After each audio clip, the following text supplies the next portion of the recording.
বাবা, নতুন বউয়ের জন্য আবার খাট বানানো হইতেছে, কত দরদ, বাপরে বাপ।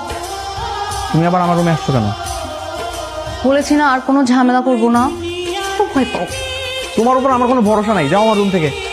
ভাই, স্ক্রুগুলো এমন ভাবে লুজ করে দিবেন যেন বসলেই পড়ে। আপনি কোনো টেনশন নেন না, আমি সব নাট লুজ করে দিতেছি। আত্মীয় স্বজন সেই কমিউনিটি সেন্টার গিয়ে বসে আছে, আমরা এখন ছেলে নিয়ে যেতে পারিনি। চলো। হ্যালো, এই তো আমরা রেডি, আমরা চলে আসতেছি। আর আসতে হবে না, স্যারের মেয়ে তার বয়ফ্রেন্ডের সাথে পলাই চলে গেছে। তার পছন্দের ছেলের সাথে পালিয়েছে, এ বিয়ে হবে না, আমাদের আর যেতে হবে না। বাবা, আমি ভাবছি যে আমি এই বিয়েটা করবো না। আমি বিয়ে করলে বিথিকে না, অরিনকেই করবো। মা, তোমাদের কোনো আপত্তি নেই তো?